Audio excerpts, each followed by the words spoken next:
is the Emotional Gymnastics for Real Estate Agents series. Our ever evolving, right? Ever evolving set of guest hosts, which makes it fun. So this is Emotional Gymnastics for Real Estate, and we are talking about building partnerships or burning bridges. We thought this was a really fun and appropriate topic given the conditions of the market and what's been going on. This is going to be focused more today on agent to agent dynamics, although some of the same techniques we talk about, some of the same concepts can definitely apply to connections with clients, buyers and sellers. But I'm Jesse Zagorsky. I'm in San Diego, and my co-host is Jim Goodwin, who is in Kansas City. Say what's up, Jim. How you guys doing? I got a train going by outside, so I'll have you. Too late. The train's already going. So there you go. Jim, I was going to have you talk about, before we dive into burning bridges and building partnerships. Mm-hmm. What is your background? Like, how did you learn? Because you're such a partnership guy. No matter how stressful things get, I feel like you always focus on how do we come to win-win? How do we always build this? Were you wired that way, or did you learn it over time?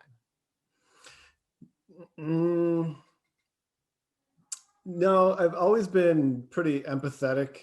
Even as a kid growing up, I was always rooting for the underdog, and wanting to, I was the person that was known as the connector of groups, four different sets of groups of people. I would be the one friend between them.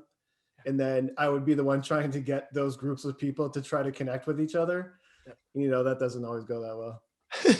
All right. So that's why you and I get along so well. All right. So we're going to see if we can take, because both of us are naturally that way, and give you guys some techniques that will help you. And I want to start by taking the framework of another industry.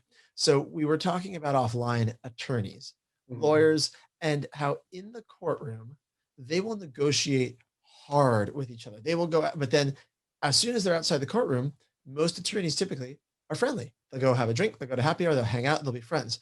And in real estate, especially given the low inventory, what's going on, agents tend to get their smirkles and their clicks of who they know and they're friends with. But overall, I feel like during all these negotiations, everything that goes on, we're going to negotiate hard, we're going to push, but then things get really messy after. Do you find that, Jim? And what can we do to avoid that sort of thing happening? What do you think? I do find that. And maybe a better question is to figure out why, right? First. Okay.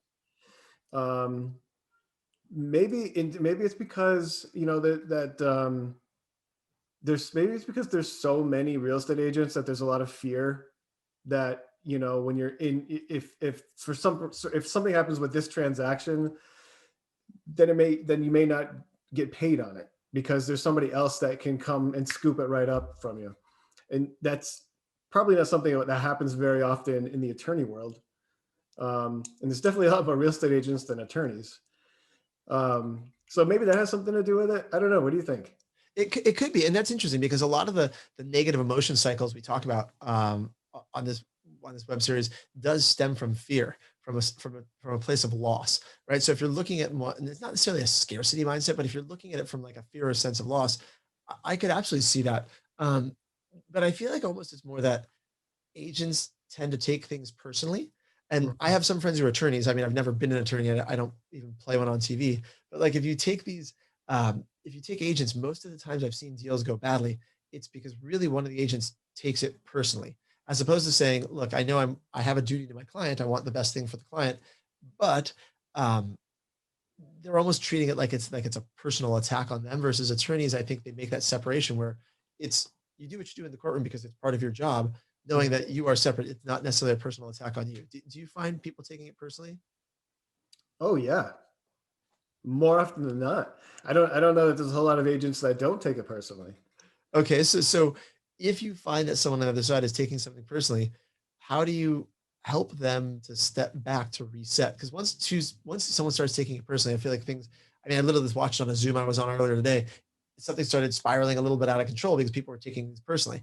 How do you bring someone back from that? How do you reset? What do you usually do?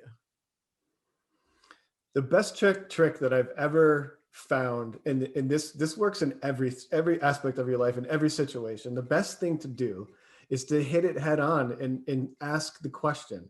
If you feel like something is going a certain way, and you say to yourself, this person is taking this personally. The only thing left to do at that point is to confront it and to say to them, I get the sense that you're taking this personally. What can we do to work through this right now so that we can move past it and get to the thing that really matters? Ooh, that's really good. Mm-hmm. Because otherwise you'll never really get to the thing that you want to get to. You're always going to be talking about the taking it personal, because that's the listening of the other person. That's what they're hearing. They're not hearing you talking about the problem or about your client or about fixing it. They're hearing in your conversation, I'm taking this personally, so that's the reaction you're going to get. I love it. I love it. So just being present to it and addressing it, because then, I mean, it's almost like taking a little air out of the tire. So then you can, right? It's like it's getting overinflated. It's kind of the visual I'm coming up with. Yeah, describing it. Because when somebody is taking something personally like that, what else is happening? What else is happening is that their defenses are up. So when the defenses are up, you're not really having a clear, crisp communication. But as soon as you address something like that, the wall immediately comes down. Yeah. Because there's nothing to defend anymore. Interesting. So, and this is what I find when we have these discussions. Whenever I talk to realtors, I mean, everyone always says, I want to build partnerships, right? Like, yeah, we know there's a small industry, these deals go around. So then how do we end up in so many situations where agents on the other side? Is it because the agents that are on these webinars are the ones that are emotionally aware and developing their skills? Or is it really just every single human being is susceptible to that, or, is in danger of being sucked in and, taking something personally? Yeah, I mean, there's a lot of there's all of that. I don't think there's not a whole lot of training in our industry about this type of thing. It seems to be a lot more lately that there's a lot of, quote unquote mindset training in our business, but that didn't happen for a long time. It was just about getting a deal done. And so you have a lot of people for a lot of years that's all that they knew to do. And that's totally changing because the people that we work with, our clients, don't put up with it. Right. I mean, and if someone were to say to you, and this is curious about intentions, if you got an offer from someone, say you're on the listing side, and they were talking about, look, my goal is to really build a partnership, work together. Do you take it at face value? Does it sound at this point like just things that are thrown around, or does it really help to build that? Like, are the words enough, or is there actually more that you have to do in actions as the transaction goes on to build that partnership? I usually can tell pretty quickly if somebody has meaning behind what they're saying. Not just in the way that they're saying it and how they're communicating it to me, but also very quickly that stuff goes away if you're not really practicing it. If it's just kind of hollow, you can tell pretty quickly. Right. And I'm going to go on record. I don't think there's a lot of agents out there that their goal is to burn bridges. I just think in this market, I don't think they're aware, or have the training or the tools for it. Yeah.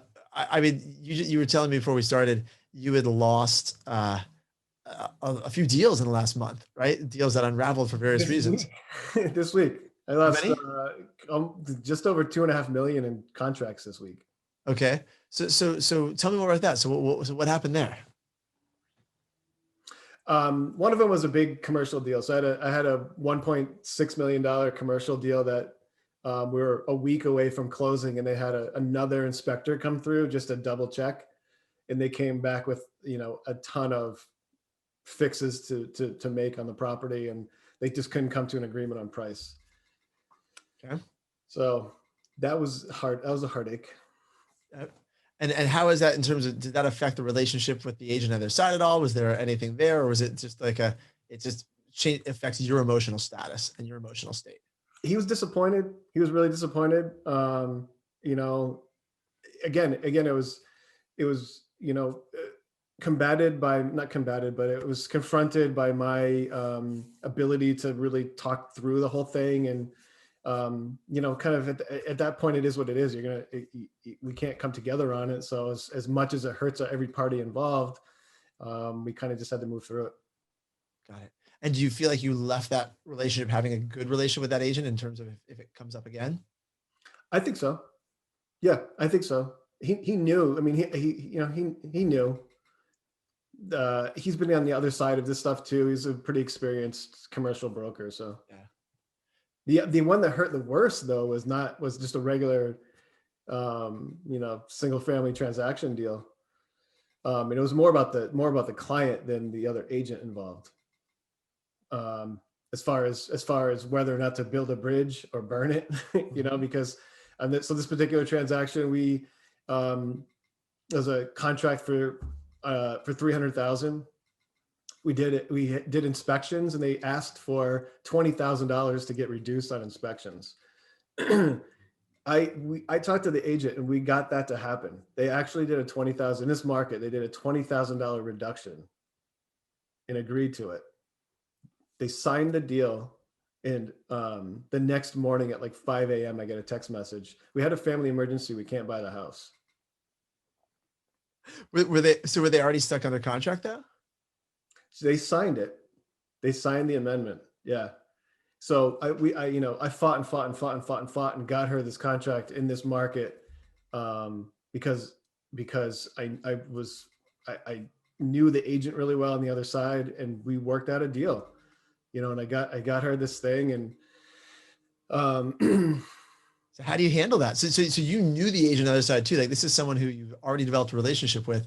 It's unlikely a single deal is going to sour that relationship, but you never know. So what's your first step? How do you handle that?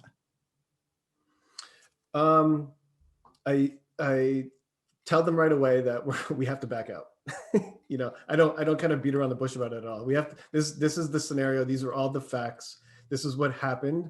And I try as much as I can not to put my spin on it or my emotion behind it, because at that point, I'm talking to what I think she wants to hear instead of just presenting what needs to be presented.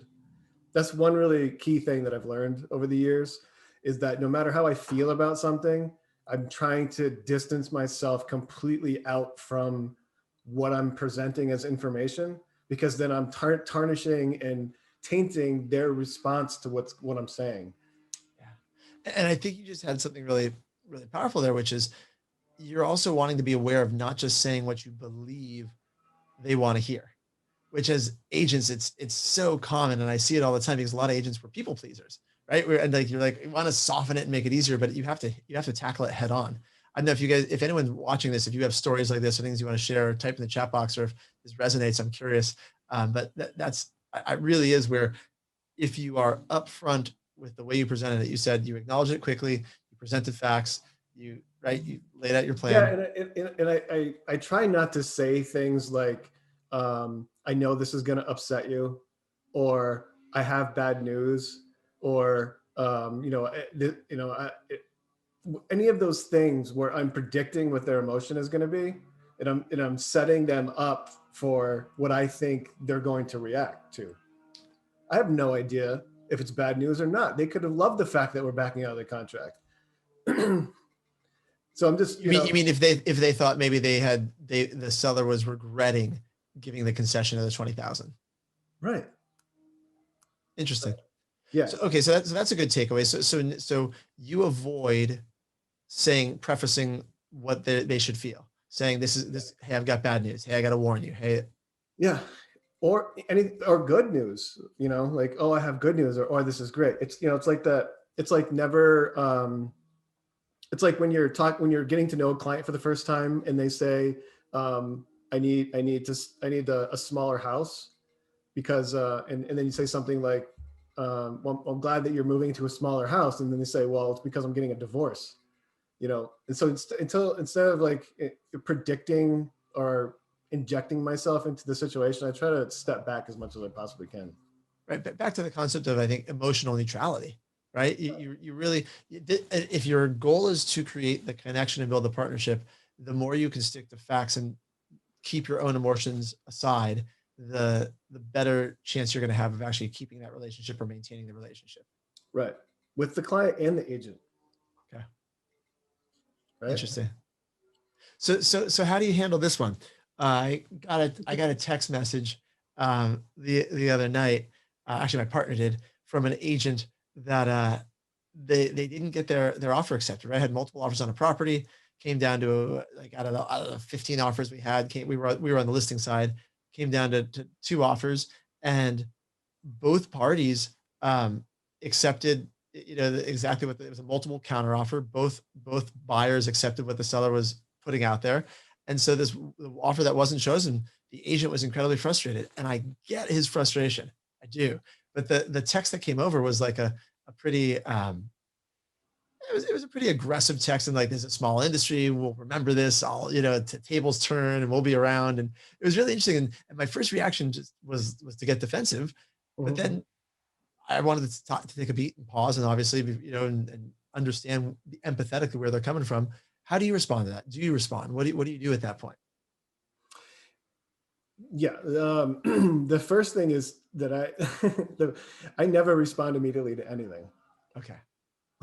Like, I think responding immediately to, especially through text message, is just um, a failing policy to live by. Because, like you said, you had a reaction, and then you recognized your reaction. Well, most people don't wait until that pause happens before a response is made. That that's why Twitter is what it is, right? I mean, that's exactly why Twitter is the way it is. Totally. Um, so waiting waiting for your response to subside and actually get out of your emotional body and go back into your rational body and like figure out really what's going on, because you can't do that in a split second. You have to rationalize and think about what's going on, be, or you're just going to say something that you don't mean. And it's so what was going on with that person? Why did they send that? And why, what was their reaction based on? So it's interesting. When you say it, it sounds so simple to pause, but why do so few people do it? Does It's it? it's simple, like, but extremely difficult. Yeah.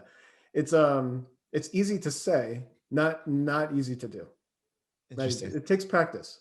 It takes a lot of practice, but um these are all incredible tools to like, try on, and things that you can do that you don't have to tell anybody about. You don't have to, you just see how it works for yourself. So you're not saying respond back and say, I'm going to wait. That was an irritating text. I'm going to give myself 20 minutes before I respond to you. You don't That say may that. not that may not be the most effective thing to do. Fair enough. Interesting. So, so, So so in that situation, what happened? Like, what did you do?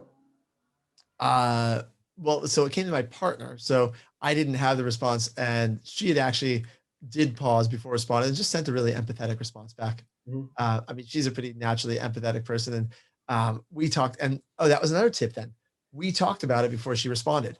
So not only did she pause, but we talked, which allowed some processing of the emotions reaction behind it. And it is a small. I mean, I'm in San Diego. I'm in a big city. There's lots and lots of realtors, but it is a small enough industry. You're Yeah. gonna bump into people. You want to have. I think more than even needing the relationships to be strong in real life, it's more of the internal sense of self that I'm a good person. I'm not doing wrong to other people, right? Does that make sense? Yeah. Yeah. So did that agent think that you didn't send a response to them, and that was the problem? No, no, no, no. We responded. They knew they knew the other offer that their offer wasn't accepted. They were just frustrated that their offer wasn't accepted. Got it. It's just there's a lot of frustration in the market right now. There's a Hmm. lot of frustration from clients and agents work really hard for their clients, and then they're worried that they're, like you said before, they're worried that maybe that client will end up not buying anything or not working with them or working with someone else or disappearing. And I think there's a lot of potential fear. It doesn't have to be. There's agents that are still crushing in this market. Anyone watching this, I don't want to leave you feeling like this market sucks. There's a lot of people selling a lot of houses. I was on a call this morning with another buddy of mine. He sold like 11 or 12 houses in the last month and a half. He's like, I gotta go out. I'm gonna make this happen, and Yeah. started diving deep into off-market properties. But I think there is still This- a lot of just general unease that's floating around. Yeah, everything's magnified right now. Everything's magnified because when we're in a market like this, everything is very unsteady. It feels sometimes like we don't know what's going to happen in the next 6 months. In a more even market, you can kind of say, we know for a little, it feels a little bit more safe. We kind of know what's going to happen in the next 6 months. This really feels like we may not know. Right. And So when things are magnified, is it like the way that people have always worked may not be the best way? Do you think agents need to consciously shift some of the things they're doing to focus more on building partnerships? Or, I mean, what do you do when things are magnified like this? Take a step back. Like I said before, know that your emotions are going to be elevated at this point in time, and understand that that's kind of the emotional presence that you're in, and work from that instead. So, yeah, I don't know. Interesting. And by the way, if in the chat box, Tracy, who was asking something just about turning your camera off, we can't see you. Don't worry. Whatever's going on, you were asking, how do you turn your camera off? We do not see you, so you are safe. And Jake, if there's any questions from Facebook, let me know issues, things, stories people want to chat about. But I've really been racking my brain on that whole, how do you, in the middle of a transaction, how do you negotiate, but like really firmly, but then keep that relationship from going south? So I think we have pausing, we have taking, as best you can, keeping it separate from personal. Does it start with the energy and atmosphere that you bring to the transaction, or is it more responding to what comes from the other side? What do you think? Either way, it's all about you can only control what you're doing. So whether you're responding or presenting, those are both things that you have control over. So I always go by, I whatever the most difficult, uncomfortable thing is to be said at any given moment, that's the thing that I try to get out. How do you do that? Okay. So that's an interesting thing. So is it, when you say the hardest thing, is it the thing that needs to be said, or how do you define that? Tell me more. I like that idea. Well, we kind of touched on it before. Like if I'm talking to like somebody, another agent in a conversation or a difficult negotiation, I always confront that situation first. So I say something like, I can see that this is getting a little bit heated, and emotions are getting a little bit elevated right now, and it's getting a little tense. Should we, do you want to stop this for a minute and take 10 minutes and pick it up in 10 minutes, or do you want to keep going, or how do you want to get through this? Because, we're starting to get into a territory where it's not about our clients anymore. That's a really good, you guys write that one down. We're starting to get into a territory that's not about our clients anymore. That's a good one. How do people respond if you say something like that? It's almost always positively. I've never had anyone just like, I mean, what's the worst that can happen? And someone's gonna, hang up on you or scream and yell, but you know where they're coming from. They're coming from a point of frustration. It's not like it happened in a vacuum. Somebody, like, emotions were high. Something was said. If somebody gets upset and hangs up on you, they're going to call back in 10 minutes and apologize. Have you had agents get upset and hang up on you? I don't think I've had many in my career. Okay, just checking. No. All right, so changing gears quickly just for a few minutes. I have a note written down that way in terms of burning bridges and building partnerships. That's our theme for the day. Just about ethics. I'm a little nervous to even go too deep into ethics because there's so many discussions in LabCoatAgents and other things that you'll see 300, 400 comments where like half the people think it's acceptable, other people do not. And it's an interesting industry we live in where there are things that are not clear cut enough that there's enough gray area that even if you feel something is 100% one way, yet there's such a discussion. How do you think ethics plays in for, whether you're burning a bridge or building a partnership with the other agent? That's a great question. um, well, to start, I think that in the market that we're in, with everything moving so quickly, I think there's a tendency for people um, to compromise a little bit, right? I mean, I think that's a natural thing to think about. Right. If I have to get this thing done for my client, and if it means that I have to go into a gray area a little bit, is that really going to affect anyone? Right. And people start questioning their own morality, and maybe move the line a little bit. Well, that's what I've been noticing is it's not just necessarily that they're moving line. It's that they seem to justify, well, because the market is this way, I need to do X, Y, Z. And we won't get into what X, Y, Z is because that's the whole part that I don't want to even go there on this part. But I think it's really fascinating just to be aware of, right? As you're in market conditions like this, you see more things that are potentially questionably ethical, or that, and then the justification behind it that feels like, well, I'm doing this because it's okay. That justification. Yeah. Yeah, there's one example that I have that's kind of bland, and like, I don't think it'll offend anyone. Okay. Like, so when you're working with a buyer at this point in time, and that there's 40 offers on every single house, typically the way that I've always run my business is that we're going to put in an offer on a house and wait until that offer gets accepted or denied. And if it gets denied, we put an offer on another house. In this market, and that's the gold standard on how you operate, right? But in this market, that is almost an impossibility. Right. And so you almost have to have buyers have 5 offers out at any given time, and hopefully one of them hits at one point. And that way of conducting business and before was just unacceptable. Right. So is that shifting your ethics, and is that shifting your ethics, or is that just changing with the times and doing what you're fiduciarily expected to do for your client? Yeah. Tracy's raised her hand. Type in the box if you want, but like I'm with you. That one, I feel like that one is changing the times, but I'm sure there would be people. There might be people on here. We could have a debate. But that is something that is still it would be an ethical violation. But to me, it's like, yeah, that is changing with the market, right? That's interesting because you're right. That is something that has shifted over the.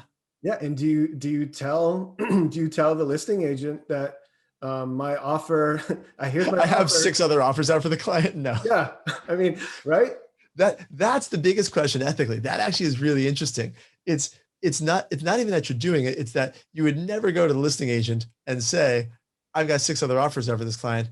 Although if the listing agent asked, I assume most people would say, yes, I have other offers, but truly probably most agents wouldn't even judge you at this point, given that they know it. But it is interesting how much goes unsaid and what the changes in what people would say. Because a year and a half ago, 2 years ago, if you had a buyer submit an offer on your property and they told you, I've got offers out in 5 other properties, you'd be like, I'm not going to tell the seller to accept that one. That's crazy. Right. Yeah. Interesting. But now, I would be surprised if buyers don't have multiple offers out there. Right. And you have to play that game. That was a really good example. That's not going to probably be too. I mean, we can ruffle feathers if we want, but that was a perfect example, Jim. Yeah. I love it. All right. If you guys have examples of things, anyone watching that is a shift in potentially in ethics, I'm curious what they are. This is really what we wanted to talk about for today. This is most of the idea behind this today was just the awareness of what's going on in the industry, self-awareness, awareness of others, how you respond to situations, taking that pause, taking that beat. There are some really good takeaways from what you had, Jim. Is there anything else you want to add in to kind of pull it together?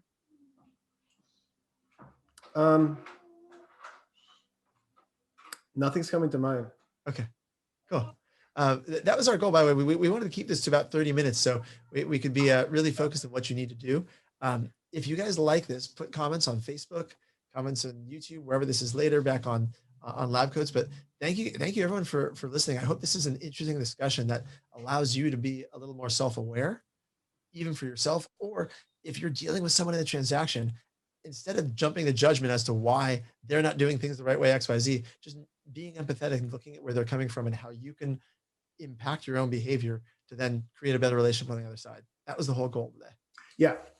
Never assume that you know what other people are thinking, because almost 100% of the time you're wrong. I love that. And if you're in the chat box, well, this recording is gonna be up on the YouTube channel later. So guys, enjoy your Friday. Good to see everybody. Thanks for being here. Good seeing you, Jesse. Good to see you too, Jim. Bye guys. Yeah. Take care, everyone.